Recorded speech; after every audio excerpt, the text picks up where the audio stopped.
중동 전쟁, 이 전쟁은 무엇을 말하는 것입니까? 성경적 관점에서 시대를 분별해야 됩니다. 우리는 모두 성경을 하나님의 말씀으로 믿는 신자들입니다. 베드로후서 1장에서 사도 베드로는 말합니다. 국제 정세의 요란함 속에서 우리는 어떤 사람들이 말하는 중동 전쟁에 대한 이야기가 아니라 성경에서 어떻게 말씀하고 있는가를 알아야 합니다. 베드로후서 1장 16절과 그리고 19절부터 21절을 보면은 먼저 16절, 우리가 우리 주 예수 그리스도의 권능과 오심을 너희에게 알려줄 때 우리는 교묘히 꾸며낸 이야기들을 따르지 아니하였고 오히려 우리는 그분의 위엄을 눈으로 본 자들이었노라. 19절, 또한 우리에게는 더 확실한 대언의 말씀이 있는데 날이 새어 샛별이 너희 마음속에 떠오를 때까지 너희가 어두운 곳에서 비치는 빛을 대하듯 이 말씀에 주의를 기울이는 것이 너희에게 좋으니라. 먼저 이것을 알라. 즉 성경 기록의 대언은 결코 어떤 사적인 해석에서 나지 아니하였나니 대언은 옛적에 사람의 뜻에 의해 나오지 아니하였고 오히려 하나님의 거룩한 사람들은 성령님께서 자기들을 움직이시는 대로 말하였느니라. 우리는 교묘히 꾸며낸 이야기를 따르지 않습니다. 우리에게는 더 확실한 대언의 말씀이 있기 때문입니다. 이 세상에서 가장 확실한 것은 성경입니다. 성령님의 감동으로 기록된 이 말씀은 오늘날의 국제 정세 속에서도 등불처럼 우리 길을 비춰주시고 있습니다. 그렇다면 먼저 첫째는 이스라엘이 왜 중요한가입니다. 제가 며칠 전 신문을 보니까 임동원 전 국정원장 자서전이 출판되었는데 이 책에는 박정희 대통령이 1970년 이스라엘의 비밀 시찰단을 파견한 이야기가 담겨져 있다고 기사가 되어 있습니다. 그래서 인터넷 신문을 보니까 이스라엘 군사 전략 보고서 담겨 박정희 대통령 1970년 이스라엘의 비밀 시찰단 파견 420쪽 결과 보고서 전군에 배포 55년 보고서대로 이스라엘 이란 핵시설 선제 공격 박정희 대통령과 이스라엘 예언적 통찰력과 전략적 리더십을 한번 생각해 봤습니다. 1967년 6.1 전쟁과 박정희의 명령이 있었습니다. 1967년 이스라엘은 제3차 중동 전쟁, 6.1 전쟁이죠. 6.1 전쟁에서 주변 3개국을 상대로 압도적인 승리를 거뒀습니다. 이때 박정희 대통령은 전쟁 결과를 보고 국방부에 이스라엘 군을 집중 분석하라는 지시를 내립니다. 이스라엘처럼 언제라도 어디서라도 싸울 수 있도록 대비하라 이것입니다. 이것이 이스라엘 군 분석 문건으로 남게 되면서 한국의 비대칭 전략 발전의 출발점 중 하나가 됩니다. 이스라엘에 대한 이 박정희 대통령의 통찰력이 있었습니다. 박정희 대통령은 국토가 작고 주변 적국에 둘러싸인 이스라엘의 생존 전략이 한국과 유사하다는 점에 주목했습니다. 박정희 대통령은 단순한 군사 전략이 아니라 국가 생존과 자주 국방의 정신을 배우고자 한 것입니다. 이스라엘의 예방전쟁 닥트리는 훗날 한국 군사 전략 수립에 간접적으로 영향을 주었습니다. 자, 2025년 6월 이스라엘이 이란 핵시설을 선제 타격을 했습니다. 이스라엘은 이란의 핵 개발이 임박했다고 판단하고 선제 공격을 감행한 것입니다. 그래서 주요 타격 대상이 이란 핵심 시설, 나탄즈, 에스파한, 혁명 수비대 고위 간부 등이었습니다. 이 공격은 자위적 예방 전쟁의 현대적 적용이라는 겁니다. 1967년 당시에 그때 당시 교훈과 같은 전략 정신이 반복된 사건이라고 할 수 있다고 평하고 있습니다. 그래서 제가 이제 도표를 하나 만들었는데 1967년 6.1 전쟁과 25년 6월에 이란 공격한 것. 6.1 전쟁 때 박정희 대통령은 이스라엘이 6.1 전쟁을 통해서 선제적 대비 생존을 위한 분석을 한 것, 그리고 한국 군사전략 정보소집 체계 기초를 마련했고, 그리고 성경적으로 볼 때는 이스라엘 회복과 보호를 이야기하고 있다는 것이고, 25년 6월에 이란을 공격한 선제 공격은 베냐민 네타냐후 총리가 선제 공격을 했습니다. 핵 위협을 제거하고 중동 안보 지형 격변, 국제적 관심 집중, 에스겔 38장, 시편 144편, 시편 144편 1절을 적용을 했다. 이렇게 분석을 해봤습니다. 박정희 대통령의 통찰은 시대를 앞섰던 지도자였습니다. 박정희 대통령은 단지 외국의 성전 소식을 칭찬한 것이 아니라 이스라엘처럼 위기 속에서도 자력으로 생존할 수 있는 국가 전략을 모색한 것입니다. 지금 이스라엘의 대응은 그때와 본질적으로 같다는 거죠. 하나님의 섭리 아래 움직이는 하나님의 시계판 같은 민족임을 보여주고 있습니다. 오늘날 우리는 이 전략적 통찰 위에 다시 한번 성경과 시대의 징조를 분별하며 서 있어야 되기 때문에 오늘 이 주제를 다루고 있습니다. 이스라엘의 6.1 전쟁과 이란 선제 공격의 공통점이 있습니다. 1967년 6.1 전쟁은 이스라엘이 선제 공격으로 시작한 전쟁이었습니다. 현대 이스라엘 전쟁사에서 결정적인 승리이자 군사 전략과 국가 생존의 상징적 사례로 남아 있습니다. 이 전쟁의 개요와 선제 공격의 배경을 정리하자면 이렇습니다. 1967년 6.1 전쟁 기간이 1967년 6월 5일부터 10일까지 총 6일입니다. 이스라엘이 아랍연합군, 그러니까 이집트, 요르단, 시리아, 이라크와 이제 교전을 벌였어요. 전쟁 결과는 이스라엘의 대승리입니다. 아랍 측 대패배입니다. 전쟁 배경은 뭐냐면 이집트의 군사적 압박이 있었습니다. 나세르 대통령은 시나이 반도에서 병력을 집결해가지고 UN 평화 유지군을 철수하라는 요청을 했습니다. 그리고 티란 해협을 봉쇄했습니다. 이스라엘 선적을 막아버렸죠. 이것은 사실상 전쟁 행위로 간주된 것입니다. 아랍연합의 전쟁 준비가 있었습니다. 이집트, 시리아, 요르단 등의 아랍 국가들이 동시다발적으로 전쟁을 준비하는데 그들은 말하기를 이스라엘을 지도에서 지우자, 이런 선동적 발언들을 다수 하게 됐습니다. 그래서 이제 이스라엘은 결정적 전략을 짜는데 그것은 바로 선제 공격을 하자는 것이었습니다. 1967년 6월 5일 아침에 이스라엘은 작전명이 오퍼레이션 포커스를 발동합니다. 공군기로 이집트 공군기지를 기습하고 단 몇 시간 만에 이집트 공군의 90% 이상을 파괴시킵니다. 이 공습 하나로 전쟁의 주도권을 완전히 장악하게 되죠. 그래서 주요 전과는 뭐냐면 전선이 시나이 반도는 완전 점령, 이집트군 붕괴를 시켰고요. 요르단강 서안 및 동예루살렘 점령을 했고 예루살렘을 통합하고 성전산 확보를 했고요.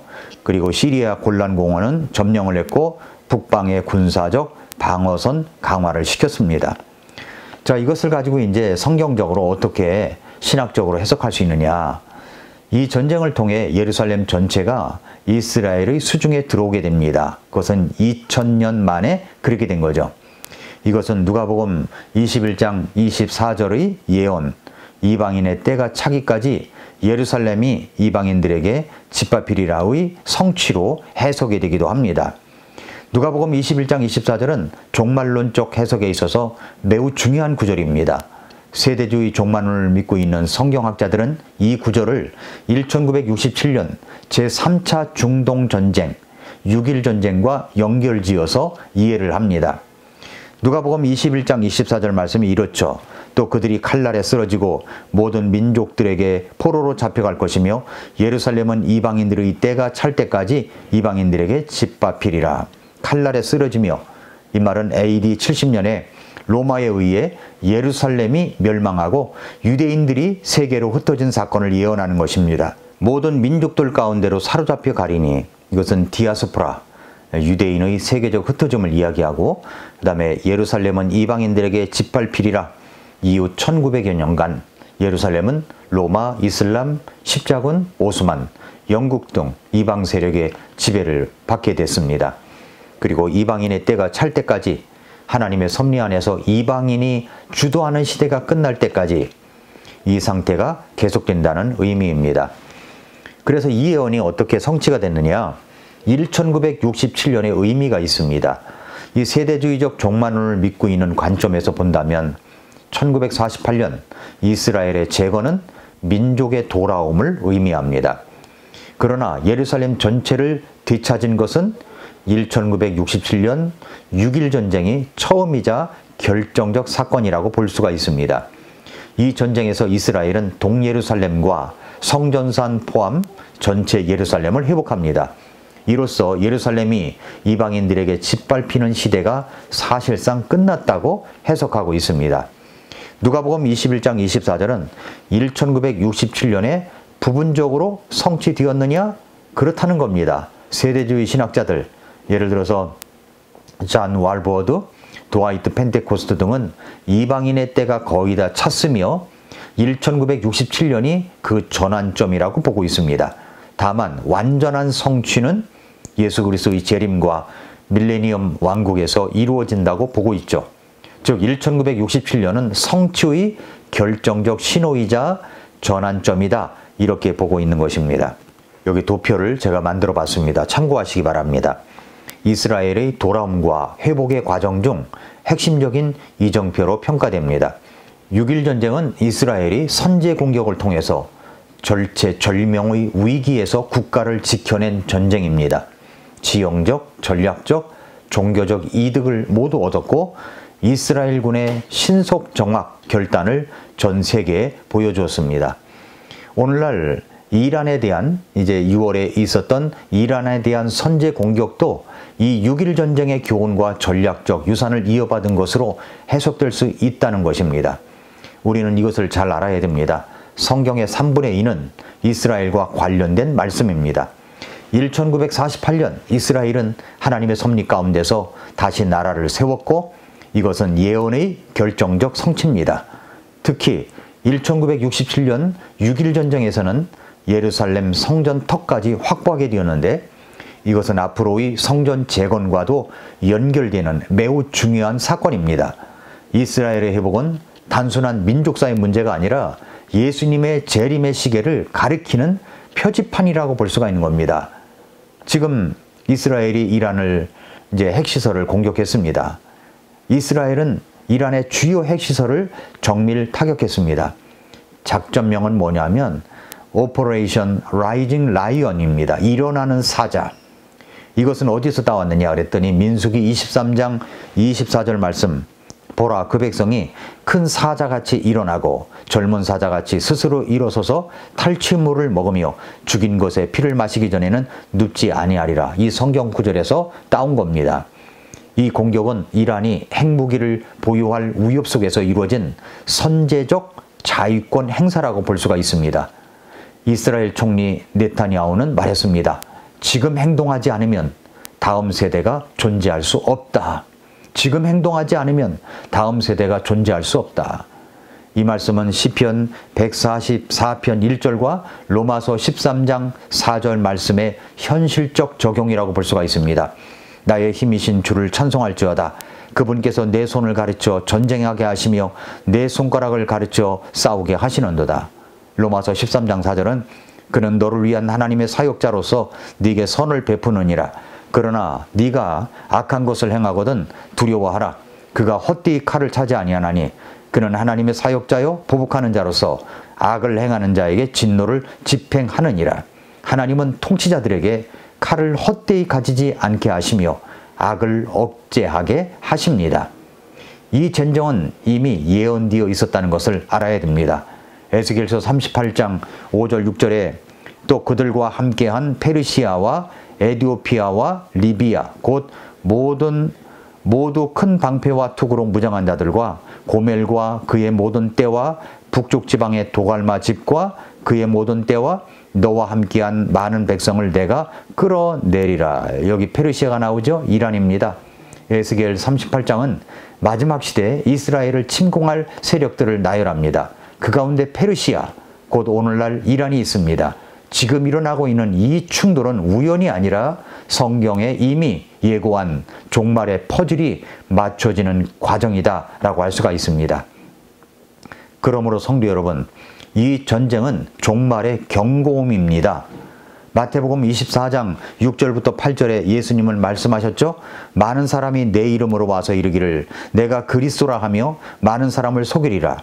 또 너희가 전쟁들과 전쟁들의 소문을 듣겠지만 불안해하지 않도록 주의하라. 이 모든 일들이 반드시 일어나야 하되 아직 끝은 아니니라. 민족이 민족을 대적하여 일어나고 왕국이 왕국을 대적하여 일어나며 곳곳에 기근과 역병과 지진이 있을 터인데 이 모든 것은 고통의 시작이니라. 전쟁과 전쟁의 소문을 들을 때 두려워하지 말라. 이것은 고통의 시작이다 말씀하시고 있습니다. 지금의 국제전쟁 소문들은 예수님의 재림이 임박했음을 알리는 경고음이다 라고 하는 것을 우리는 잊어서는 안 됩니다. 자, 이란의 반응과 전 세계의 움직임을 보겠습니다. 이란은 즉각 보복을 선언하면서 미사일과 드론을 이스라엘로 발사했습니다. 미국은 공습과 무관하다고 하지만 이제 미국도 개입을 하기 시작합니다. 그래서 자국 군인과 그리고 기지가 공격받을 경우에 응징하겠다고 경고했는데 지금 이제 미국이 개입하기 시작했습니다. 이러한 사태는 세계 경제, 외교, 안보에 거대한 여파를 일으킬 것입니다. 지금 일으키고 있고요. 그래서 우리는 성경 속 페르시아, 이란의 정체와 영적 배경을 알아야 됩니다. 다니엘서 10장에서 다니엘의 기도를 막은 자가 바로 페르시아의 영적 통치자였습니다. 예레미야 49장에서도 엘람, 이란 남서부의 엘람의 활이 꺾일 것이라는 예언이 있습니다. 성경은 이란 뒤에 하나님의 뜻을 거스르려는 영적 세력이 있음을 말씀하고 있는 겁니다. 또 여기에 이슬람의 역할이 있어요.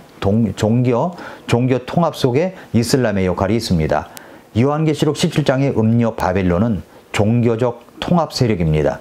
많은 학자들은 이슬람이 이 종교 체제에 포함될 것으로 보고 있습니다. 특히 요한계시록 20장 4절에서 환란기 성도들이 참수형을 당하는데 이는 오늘날 이슬람 국가의 형벌 방식과 정확히 일치한다는 것입니다. 그래서 우리는 이제 어떻게 살아야 하겠습니까? 예수님의 재림은 머지않았습니다. 우리는 지금 종말의 시계를 11시 55분에 살고 있다는 것을 잊지 말아야 됩니다. 그러므로 이때 우리는 깨어 기도해야 됩니다. 그날과 그 시는 아무도 모릅니다. 그러므로 우리는 복음을 전해야 됩니다. 전쟁의 소문은 구원의 기회입니다. 우리는 이스라엘을 위해서 기도해야 됩니다. 이스라엘의 평화를 구하라. 시편 122편 6절에 말씀하고 있죠. 성도 여러분, 모든 되어져가는 일을 우리가 볼 때에 때를 분별할 줄 아는 성도들이 많이 있어야 됩니다. 그래야 이 시기를 우리가 간파할 수가 있습니다. 전체주의 사상을 갖고 있는 사람들이 어떻게 움직이고 있고 이란이 어떻게 움직이며 이스라엘이 어떻게 움직이며 중동 지방의 이 아랍권들이 어떻게 움직이는가, 이것을 보면 종말이 얼마만큼 다가왔는가를 알 수가 있습니다. 그러므로 우리는 정신을 차리고 깨어 기도하며 예수님 오심을 준비하면서 예수 그리스도의 십자가의 복음을 전하고 거룩한 모습으로 살아가는 저와 여러분들이 될 수 있기를 축복합니다. 오늘도 미라클 모닝입니다.